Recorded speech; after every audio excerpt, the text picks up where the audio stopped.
Добрый день, с вами Five O'Clock. Время поговорить о разном. С вами я, ведущая Поготова Гуля, а также мои коллеги Надежда и Елена. Сегодняшняя тема заинтересует больше подростков и родителей, потому что сегодня мы будем говорить о прыщах. Медицинский термин данного слова – акне. И рассмотрим мы причины возникновения акне, способы профилактики и лечения и признаки, которые сигнализируют о том, что пора обратиться к доктору. А начнем мы с чего? Начнем с того, что воздействие и причины прыщей. Действительно, наша кожа очень быстро реагирует как на внешние факторы окружающей среды, так и на внутренние причины. Это очень часто болезни внутренних органов. И почему-то ошибочно считают, что, как правило, угри или акне или прыщи подвержены, скажем так, в период гормональной перестройки организма подростка. Но, тем не менее, мировая статистика говорит о том, что 80% населения в возрасте до 25 лет страдает этой проблемой. И речь идет о тех, кто обратился к специалисту. Это статистика тех, кто обратился к специалисту. А есть еще огромное количество тех, кто не обратились к специалисту, и они остаются вне статистики. И они пытаются сами решить эту проблему, но, к сожалению, она не всегда проходит сама по себе. Не в 100% случаях. Так все-таки, насколько серьезная данная проблема с нашей точки зрения, казалось бы, прыщиков? Ну, в целом, если говорить вообще, что такое акне, да, обозначить это заболевание, то это кожная патология, которая связана с закупоркой сальной железы. Да. В норме наша кожа имеет сальные железы, которые это выделяют. В норме наша кожа дышит, да, через вот эти поры. Сало выделяет, но происходят некоторые ситуации или вот причины, которые вызывают эту закупорку, и образуются так называемые комедоны, или крышечки на этой сальной железе.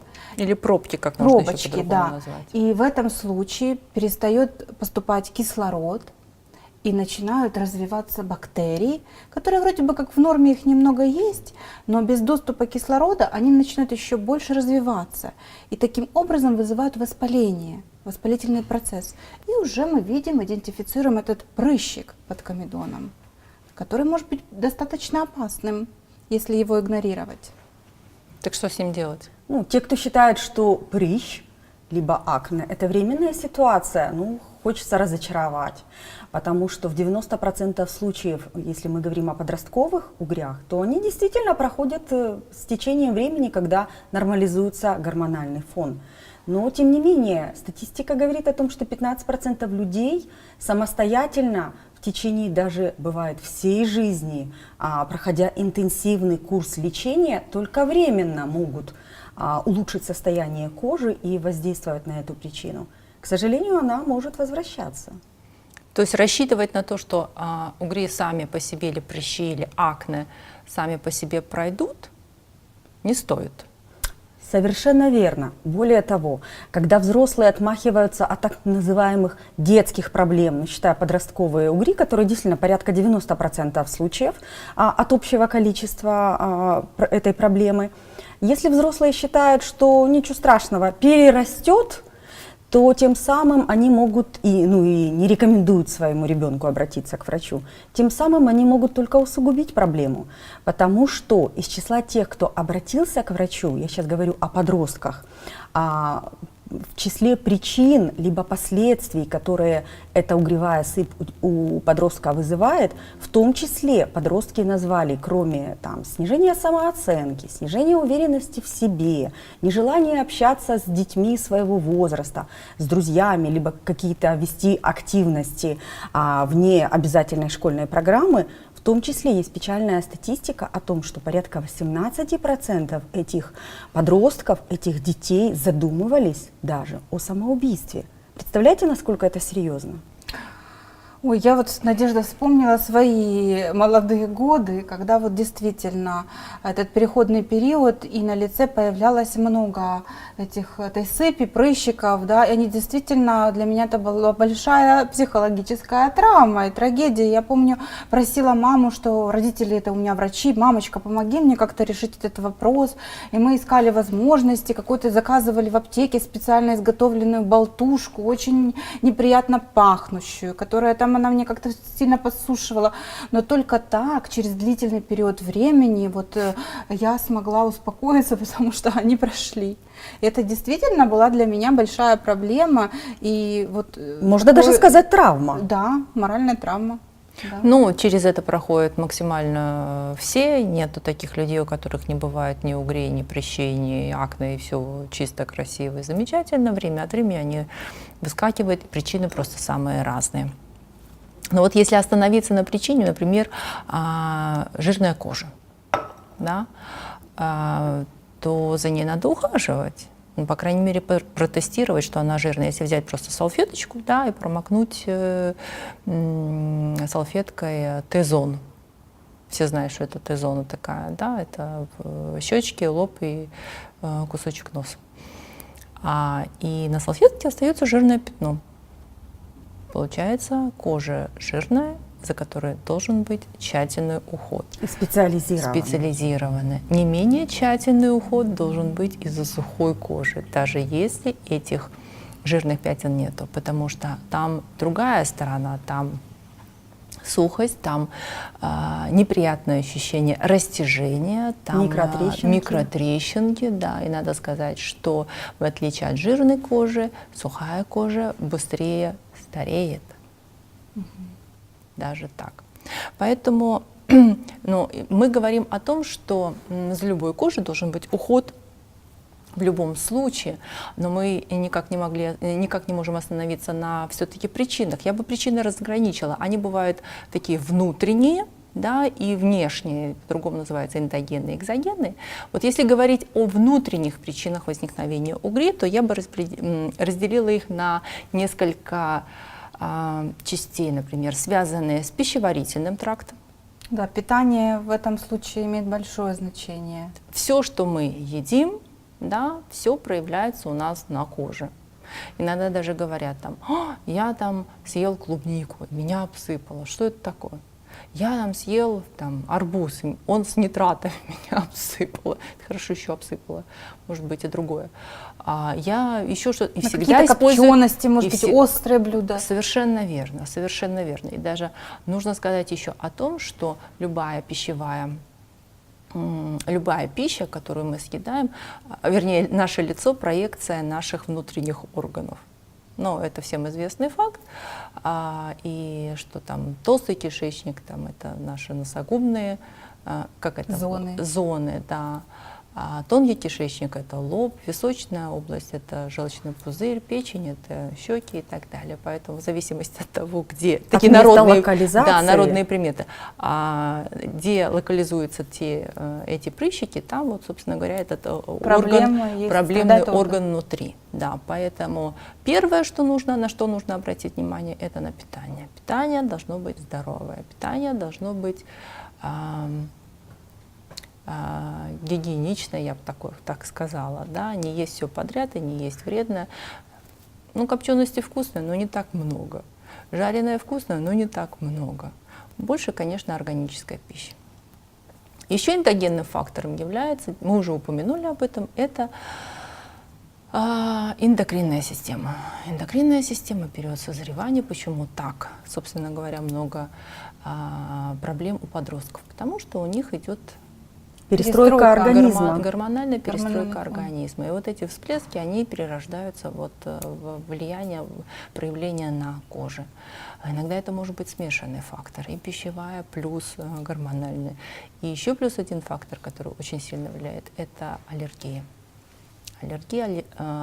По данным последней статистики, очень много аллергодерматозов, которые проявляются вот такими высыпаниями. Поэтому и аллергические агенты попадают, к сожалению, из пищи в том числе. Да? Ну и последний фактор, который хочется упомянуть, когда прыщи или акне у взрослых. Ну да, если у подростков это вроде как считается вариант физиологической нормы, Да, то у то у взрослых взрослых уже надо бить тревогу, что же такое, значит, какие-то либо проблемы в гормональном фоне, да, либо еще что-то, потому что в норме они не должны быть. Да, и здесь нужно быть очень осторожным. Почему? Потому что если вы не отмечаете эти высыпания, связанные с пищей или с какими-то аллергическими агентами, это может быть достаточно серьезные изменения в центральной нервной системе, и это уже звоночек обратиться к кому? К доктору. Да. Доктору. Плюс еще вот я хотела сказать, что еще имеет большое значение не только там питание, но и другие вредные привычки. Потому что помню по себе тоже, когда там было время закурить сигаретку, то я видела, что у меня на лбу появляются высыпания, и так моя кожа реагировала вот На никотин. никотин. А вот к каким факторам отнести стресс? Ведь от стресса тоже может, как говорится, обсыпать. Но скорее это все-таки внутренние факторы, потому что на стресс реагирует организм в целом, и в первую очередь это игра гормонов. Правда? Да, безусловно, из-за стресса уже реагирует и иммунная система, и гормональная система, и наши эмоции, и уже таким образом на нервной почве и обсыпает. Страшное дело. Хорошо, мы обсудили это внутренние факторы, влияющие на угревую сыпь и акне. А существуют внешние факторы. Что относится к внешним факторам воздействия? Ну вот самая распространенная, мне кажется, ошибка многих женщин, и особенно юных, это использование такой, знаете, очень сложной, отягощенной растительными маслами, ланолином, вазелином, всякой разной декоративной косметики. Сюда в первую очередь относятся тональные крема, но точно так же это могут быть и румяна, и все остальные корректоры, косметические средства, которые на первый взгляд, ну вроде бы как их основная функция, это, знаете, скрыть недостаток.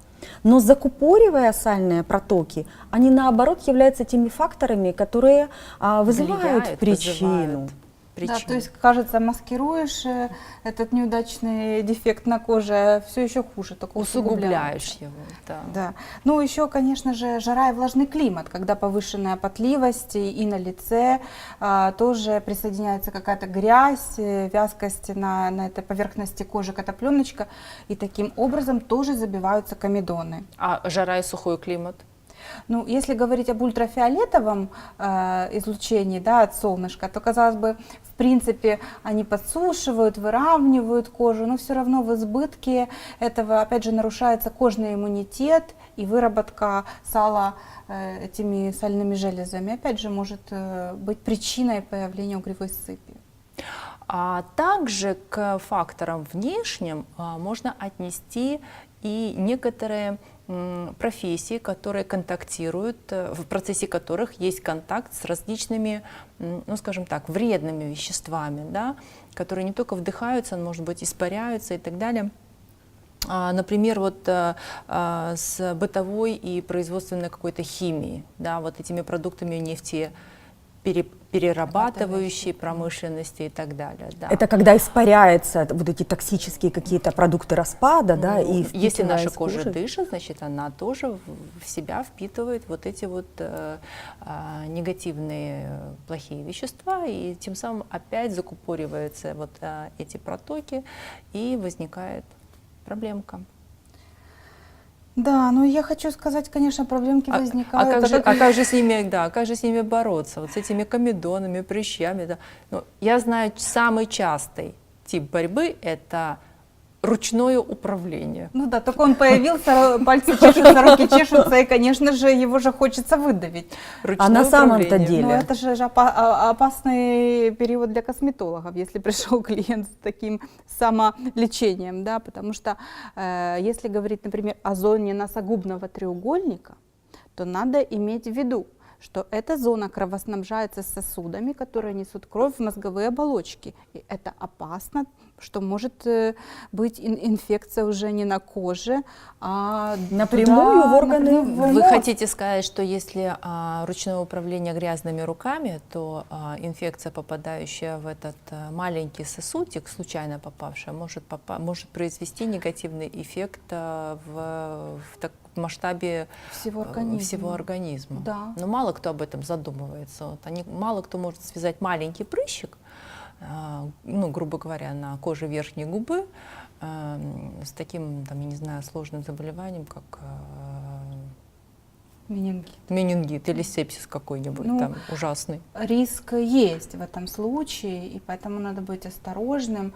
И еще же ведь зависит и от самого иммунитета организма. Да? Может, ты все простерилизовал, продезинфицировал, а иммунная система такая, что все равно инфекция распространяется. Поэтому нужно относиться к этому достаточно серьезно и обращаться к специалисту. А ручное управление... Мыть руки, по крайней мере. Постараться отложить. Да. Мыть руки, по крайней мере. Так, Ну вот, казалось бы, мы сейчас говорим о том, что одной из причин является, и это абсолютно логично, когда человек там грязными руками, то есть есть некое внешнее воздействие, содержащее там бактерии, да, попадает на лицо. А знаете ли вы о том, что излишняя чистоплотность тоже, оказывается, является одним из факторов, которые могут вызвать акне, попросту прыщи? да, есть даже такое заболевание, когда люди, ну не знаю, как прыщи, но есть заболевания, когда люди боятся бактерий и моют очень часто руки, умываются, там, купаются и так далее. Вот такая вот излишняя чистоплотность. И у них действительно повреждается вот этот верхний слой. Защитный. Когда Защитный когда смываются бактерии, которые в норме должны находиться на коже в необходимом То количестве. есть кожный иммунитет уже. Да, нарушается кожный иммунитет, абсолютно верно. К внешним Стоп. факторам также можно отнести излишнее трение кожи. Если говорить, например, о зоне декольте, это могут быть какие-то узкие воротнички. Если говорить на лбу, это может быть неправильно подобранный головной убор, когда наряду с трением возникают какие-то трещины, и это действительно напрямую врата инфекции. Ну да. То есть даже если очки там носить и влажная погода, да, то есть это тоже просто механическое повреждение, Да. может вызывать закупорку сальных желез кожи. Ну, тем не менее, вот, ну, а как же, что же с этими основные задачи в лечении, вот, что нужно добиться? Ну, задач много. Ну, во-первых, наверное, нужно обратиться к врачу, в конце концов. Конечно, если... Это не так просто, как может показаться с первого взгляда. Да? Не надо терпеть, не надо Думать, что оно само пройдет по себе. заниматься самолечением, а мне там сказала тетя Маша, а мне Татьяна Петровна, а мне еще кто-то там порекомендовал. Когда-то работала медсестрой, видела, как это делают, да? Так еще и последствия какие могут быть. Мало то, что мы говорили об распространении инфекции, да, мы это обсудили, а еще же могут быть на месте этих прыщей возникать пигментные пятна или же даже рубцы. Совершенно Да, и верно. уже проблема серьезная косметологическая, которую решать приходится долго и сложно и денежно. Поэтому, конечно же, есть много рекомендаций, врачи там имеют определенные гайдлайны, как это надо все делать. Протоколы имеется в виду. Просто обращаться к специалисту, косметологу, дерматологу. И есть ряд и препаратов, которые улучшают эту функцию кожи и показаны при такой патологии. Но, безусловно, самолечение в этом случае зона риска, что пострадает либо здоровье, либо красота. Вообще подход к лечению акне, он достаточно комплексный. Вам любой дерматолог скажет о том, что он сначала вас расспросит, что вы едите, как вы спите, кем вы работаете. То есть соберет о вас всю максимальную информацию, да? Может быть, даже пошлет на консультацию к другому специалисту и скажет, только после этого вы придете ко мне, и мы тогда начнем думать, что делать с вашими акне. Кстати, вот к эндокринологу, например, если у человека повышенный уровень сахара в крови, то в этом случае тоже часто возникают гнойничковые заболевания и прыщи на коже. Вот поэтому серьезный может быть признак какого-то более важного состояния, требующего диагноза. помощи, да, медицинской. Но нужно сказать, что любое комплексное лечение, любой комплексный подход, он достаточно долгосрочный. Особенно, что касается кожи. Кожу нельзя вот на, скажем, там, не знаю, купить мазь, помазать, все пройдет. Нет. И даже если на каком-то этапе вам покажется, что исчезли признаки, вроде ничего нету, вас заставят дальше продолжить лечение. Почему? Потому что все-таки есть закономерность, как правильно, Елена, вы сказали, есть протоколы лечения, которые регламентируют не только что или как лечить, а и сколько лечить. И, как правило, в дерматологии это лечится месяцами, не говоря уже годами, может лечиться и годами. Если же мы заметили, что на коже лица или других участках нашего тела больше недели уже есть эти неприятные и не симпатичные образования, то тогда нужно обязательно обратить на это внимание. Нужно не только обратиться к врачу, но и внимательно отнестись к тому, что мы едим, как мы едим, какой же у нас образ жизни. Обратить внимание на то, что надо уменьшить потребление сладкого, заменить, возможно, какие-то сахаросодержащие продукты на более натуральные, например, мед или фрукты. Ну, как мы говорили, что уровень сахара в крови тоже повышает риск возникновения акне. Да, возможно, отказаться от каких-то вредных привычек, типа как курение, да, более ответственно подходить к гигиеническому уходу кожи, пересмотреть ту косметику, которой пользуемся, да, и возможно, отменить все. И в первую очередь, Елена, отменить декоративную косметику, все тональные крема, все пудры, румяна, все то, что точно, вот 100% мы знаем, сейчас говорим в первую очередь о женщинах, действительно способствуют появлению прыщей. Да, следить за своим образом жизни. Ходить к косметологу. Режим труда и отдыха тоже регулировать. Да, ходить к косметологу время от времени. И чем старше мы становимся, чем больше уделять внимание косметологу. Кстати, это касается не только женщин, но и мужчин.